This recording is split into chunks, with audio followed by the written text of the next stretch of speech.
Dios los bendiga. Bien, hoy vamos a continuar un poco con lo de la enseñanza anterior para entender algo importante, porque habíamos mencionado que utilizamos la traducción de Reina Valera de 1960 en las Escrituras. Así que me interesa que hoy veamos los tipos de lenguaje en las Escrituras, porque muchas veces los pasamos por alto. La Biblia no siempre habla de la misma manera, porque tenemos distintos tipos de lenguaje, distintas formas de comunicación. Y si no prestamos atención a eso, se nos hace más fácil malinterpretar un pasaje. Cuando le prestamos atención podemos entender el contexto histórico, el autor, a quién iba dirigido y como habíamos visto la enseñanza anterior. De todas maneras, hoy lo que vamos a ver es el tipo de lenguaje, no tanto quién lo escribió, para quién lo escribió, en qué contexto histórico lo escribieron, sino de qué manera se entendía el lenguaje en el momento en el que se escribieron. La idea central de esta enseñanza va a ser sencilla. La Biblia usa distintas formas de lenguaje. No todo se expresa de la misma manera, porque hay partes que cuentan historias, hay otras partes que enseñan principios, hay otras partes que usan poesía, hay parábolas, hay mandamientos y también hay explicaciones doctrinales. Y esto es lo que vamos a ver el día de hoy. Por eso, cuando leemos un pasaje, debemos hacernos dos preguntas. Primero, ¿qué tipo de texto estamos leyendo? Y segundo, ¿cómo se usaba el lenguaje en ese contexto? La mayoría de nosotros, como dije hace un momento, usamos la traducción de Reina Valera 1960. Reina Valera son apellidos, Casiodoro de Reina y Cipriano de Valera. Las traducciones comenzaron en el siglo XVI. Esta traducción se va revisando continuamente a lo largo del tiempo porque el lenguaje no es estático, va cambiando todo el tiempo.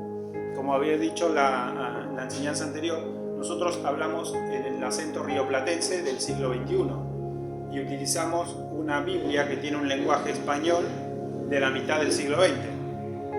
Entonces, si bien esta traducción de 1960 es muy fiel al texto original, porque se intentó traducir lo más literal posible, tiene características que conserva muchas expresiones antiguas del español y por eso nosotros a veces no las entendemos. Expresiones o conceptos que nosotros no manejamos día a día. Esto hace que nosotros que hablamos en español rioplatense del siglo XXI y estamos leyendo español bíblico del siglo XVI y XVII, nos puede generar confusión si no entendemos cómo funciona el lenguaje en cada uno de los pasajes. Así que hoy vamos a ver los principales tipos de lenguaje que aparecen en las Escrituras. Bien, en primer lugar, tenemos los textos narrativos que cuentan una historia, es decir, son relatos históricos.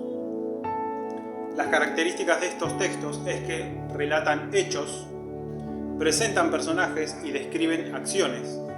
Y el hecho de que la Biblia cuente algo no significa que lo esté aprobando. ¿Sí? Ahora vamos a ver algunos ejemplos en las Escrituras de cómo la Biblia a veces narra hechos reales, incluso pecados, pero no quiere decir que los avale. Por ejemplo, en el libro de Génesis, capítulo 37, versículos 23 y 24, se cuenta cuando los hermanos de José lo arrojan a una cisterna, porque lo estaban despreciando a su hermano. En ese pasaje dice: sucedió pues que cuando llegó José a sus hermanos, ellos quitaron a José su túnica, la túnica de colores que tenía sobre sí, y le tomaron y le echaron en la cisterna, pero la cisterna estaba vacía, no había en ella agua. En este pasaje la Biblia está narrando un hecho histórico, pero claramente no está aprobando lo que hicieron.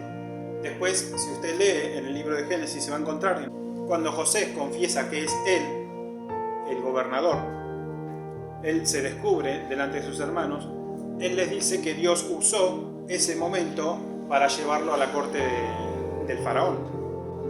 Ahora, que la Biblia lo cuente no quiere decir que lo apruebe. En ese pasaje, en la historia de José, cuando los hermanos lo entregan lo venden como esclavo, llega a ser esclavo en Egipto, en las tierras de Egipto, y él interpreta distintos sueños. Después el faraón tiene sueños y nadie se los puede interpretar hasta que llega la interpretación de José. Le dicen, hay un varón que puede interpretar este sueño. Entonces él lo interpreta y de esa manera el faraón lo hace gobernador. Por eso después, cuando hay una hambre muy grande en la tierra de Egipto, todos los israelitas que no tenían alimento se dirigieron a la corte del faraón a buscar el alimento. Bueno, y ahí José se descubre delante de sus hermanos. Primero hace pasar a su hermano Benjamín como ladrón para tenerlos a solas a sus hermanos en un mismo lugar. No porque lo odiara a su hermano, sino porque quería que estén a solas para descubrirse delante de ellos. Después, otro relato también lo podemos encontrar en el segundo libro de Samuel, capítulo 11, en donde ahí vemos más fuerte un pasaje en donde David, cuando ya era rey, peca de adulterio con una mujer. Segunda de Samuel, capítulo 11, versículos del 2 al 4, dice que sucedió un día, al caer la tarde, que se levantó David de su lecho y se paseaba sobre el terrado de la casa real, es decir, del palacio, y vio desde el terrado a una mujer que se estaba bañando, la cual era muy hermosa. Entró David a preguntar por aquella mujer y dijeron, aquella es Betsabé, hija de Eliam, mujer de Urías Eteo. Urías era uno de los más fieles soldados de David.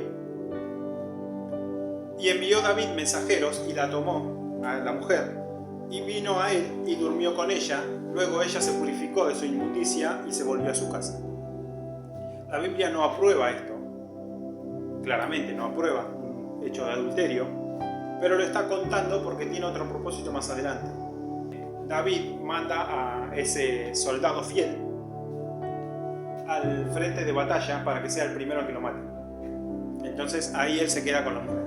La mujer, precisamente en este hecho de adulterio, queda embarazada y tiene consecuencias. El niño nace, se enferma y muere. Y bueno, el propósito de Dios era el quebrantamiento de David. Y ahí David reconoce su pecado porque había sido amonestado por el profeta Natán. Eso lo va a ver en el capítulo 12, en el capítulo siguiente. Pero no va a ser él quien construya el templo porque las manos de David estaban manchadas de sangre, dice Dios. Eso lo va a encontrar en el libro de Crónicas. Bueno, y el segundo hijo que tiene David con esta mujer es el rey Salomón. La Biblia describe lo que ocurrió, pero no es un modelo para imitar, ¿sí? En el libro de los jueces hay un caso muchísimo más fuerte, en el que uno termina leyendo el libro y se queda como espantado. Si después lee el libro de los jueces en su casa, va a leer los capítulos 19 y 20 y se va a quedar como, ¿qué pasó? Terminó el libro y se quedó como una historia prácticamente de terror. Bien, entonces, narrar algo no es igual que aprobarlo. La Biblia es muy honesta con la historia humana porque muestra la fe, pero también muestra el pecado. Por otro lado tenemos otro tipo de texto, que es la literatura de sabiduría. Los textos de sabiduría los vamos a encontrar en los libros de Job principalmente, en el libro de Proverbios y en Eclesiastés. Estos textos nos enseñan cómo vivir con sabiduría delante de Dios, es decir, nos transmiten principios. Y las características de estos textos es que son frases breves, hay contrastes entre una situación y otra, ¿sí? Se pone una situación contra la otra para mostrar la diferencia que hay, y de esa manera se transmiten los principios bíblicos. Y vamos a ver dos ejemplos en el libro de los Proverbios para ver que un principio de sabiduría no siempre significa que funcione automáticamente. En el libro de los Proverbios, capítulo 15, versículo 1, la Biblia dice: la blanda respuesta quita la ira, mas la palabra áspera hace subir el furor. La blanda respuesta quita la ira no siempre pasa, porque puede ser que estemos discutiendo con alguien y nosotros, para tratar de calmarlo, le le hablamos de manera más calmada y la otra persona no necesariamente se va a calmar. Entonces, esto nos enseña a nosotros a tener dominio propio, a no estar a la misma altura cuando uno está discutiendo.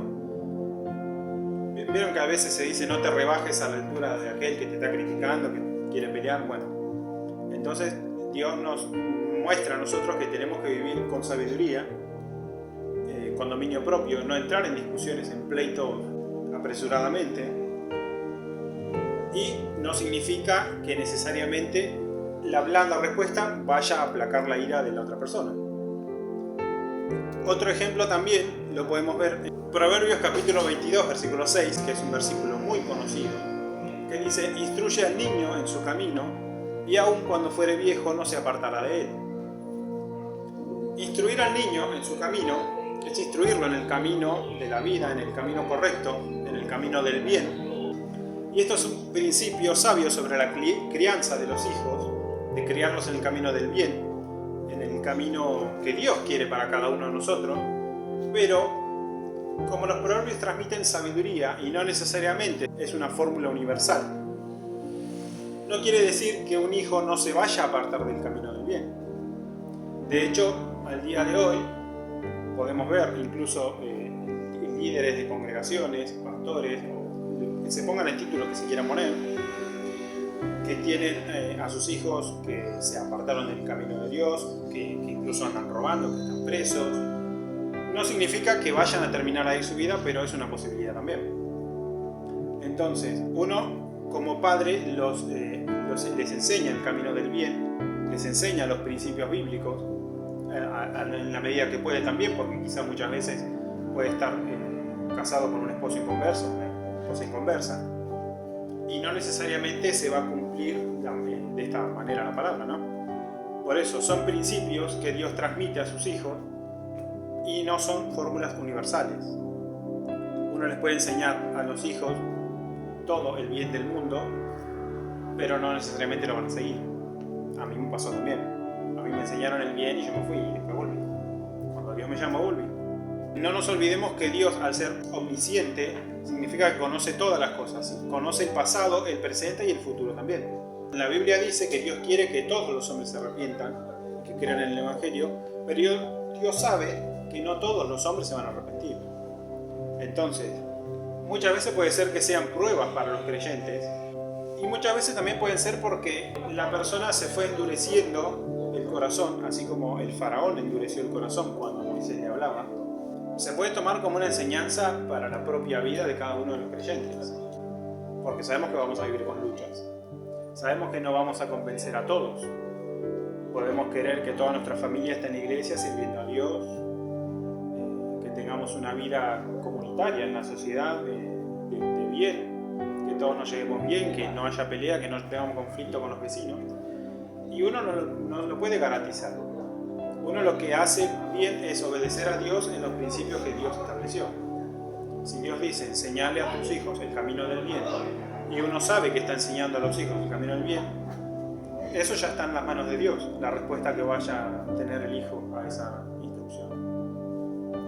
No quiere decir que si el hijo se aparta o el hijo empieza a robar o le pasa algo mientras no está con Dios, no quiere decir que Dios no esté con el creyente que estuvo instruyendo al hijo. Bien, entonces la sabiduría bíblica describe cómo normalmente funciona la vida y no son fórmulas universales o matemáticas que se vayan a dar de una manera exacta. Uno instruye a los niños en el camino y no necesariamente van a seguir los mismos pasos de los padres. Muchas personas dicen, ¿por qué si Dios es bueno, por qué no termina el mal?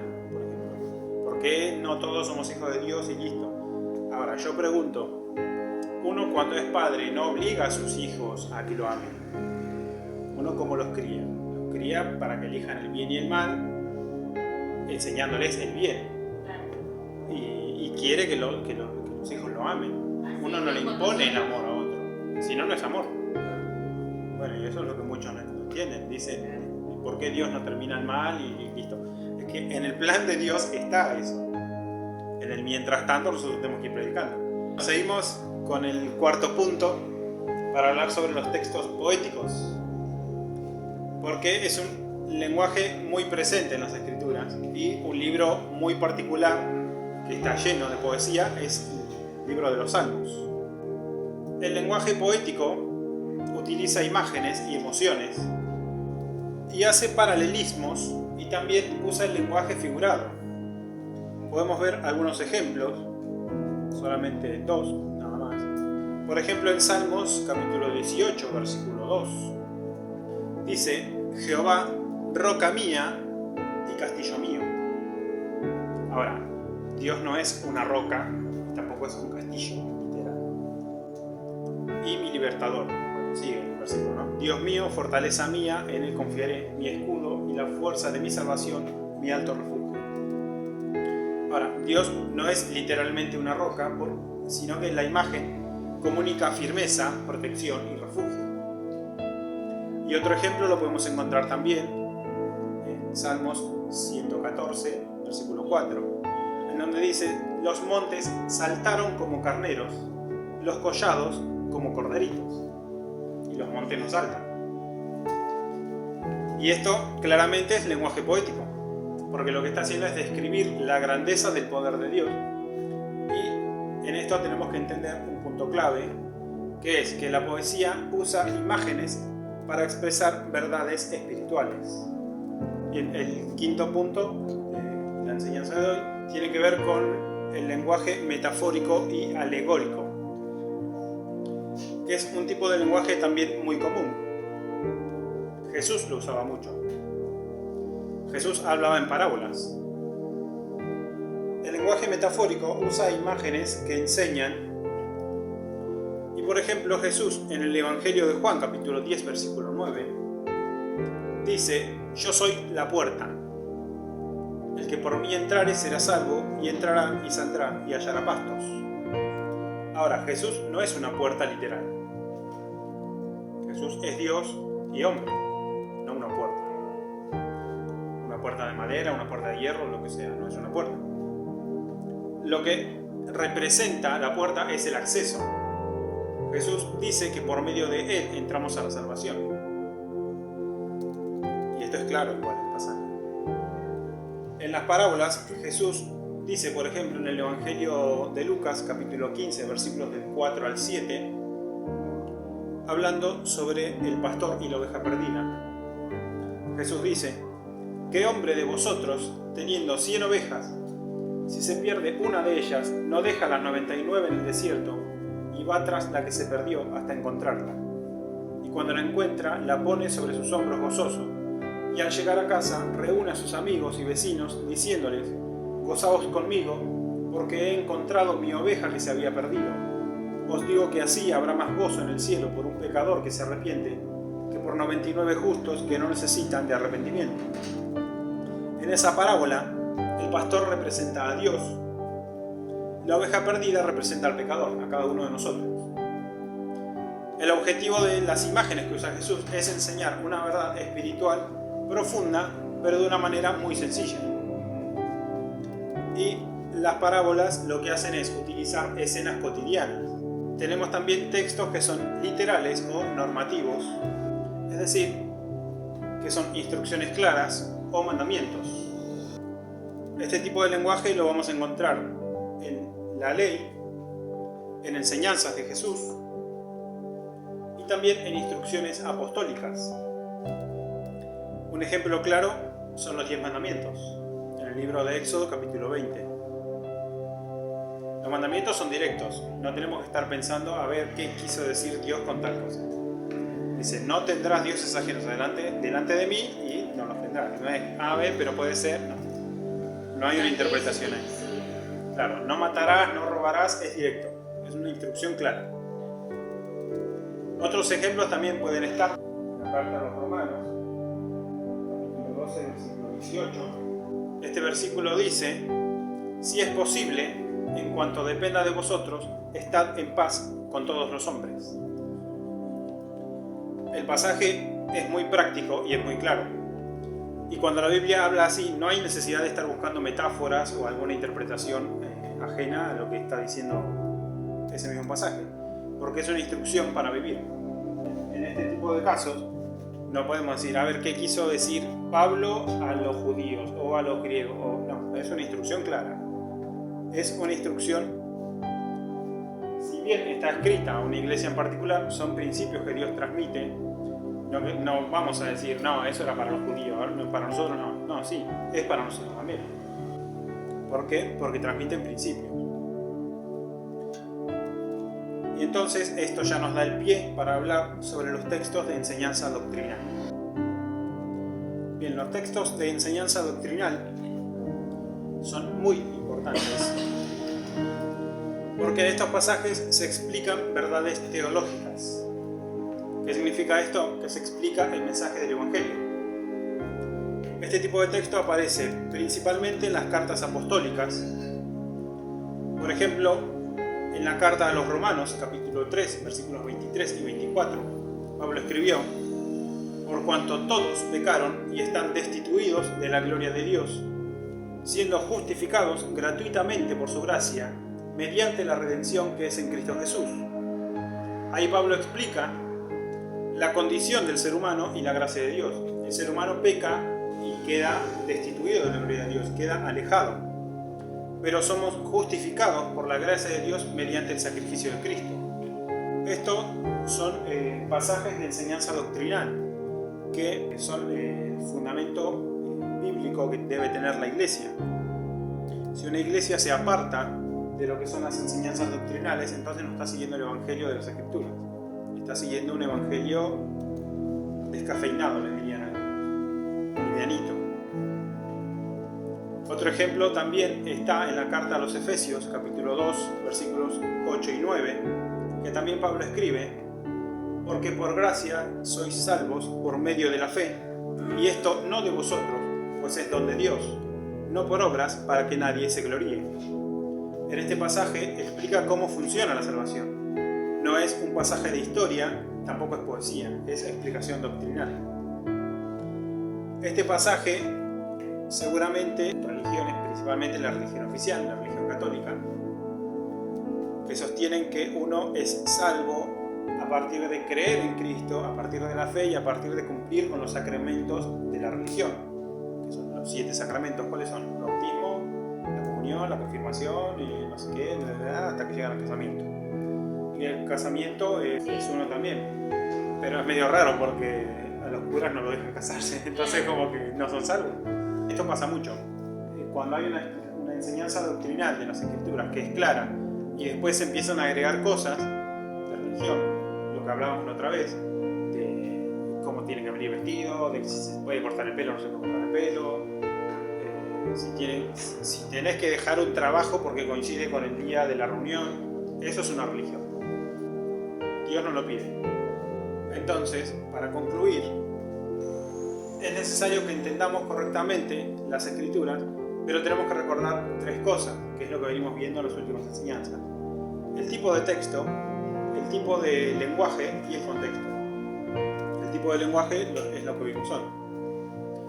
Cuando reconocemos estas cosas, vamos a evitar muchas confusiones y entendemos mejor lo que Dios quiso comunicar. Porque la Biblia no habla de una sola forma. Habla mediante historias, mediante poesía, sabiduría, parábolas, mandamientos y doctrina. Y cada uno de esos lenguajes comunica la verdad, pero de una manera diferente. Para terminar, quiero dejar un breve consejo, que es que cuando leamos la Biblia no tengamos miedo de hacer preguntas al texto. Nos debemos preguntar qué tipo de pasaje es, si es historia, si es poesía, si es un mandamiento o si es una parábola. Y cuando nos hacemos estas preguntas, empezamos a leer la Biblia con más profundidad. Y Dios muestra que sigue siendo fiel a su palabra, la cual transmitió a través de la carta de Santiago, capítulo 1, versículos 5 y 6, en donde dice que si alguno de vosotros tiene falta de sabiduría, pídala a Dios, el cual da a todos abundantemente y sin reproche, y le será dada. Pero pida con fe, no dudando nada, porque el que duda es semejante a la onda del mar, que es arrastrada por el viento y echada de una parte a otra. Pablo también habla sobre el viento, los vientos de doctrina, que es cuando a uno lo llevan de un lado a otro sin entender si está fundamentado en las Escrituras o no. Entonces, de esta manera, la Biblia deja de ser un libro difícil y se vuelve un mensaje cada vez más claro de Dios para nuestras vidas. Dios los bendiga. Amén.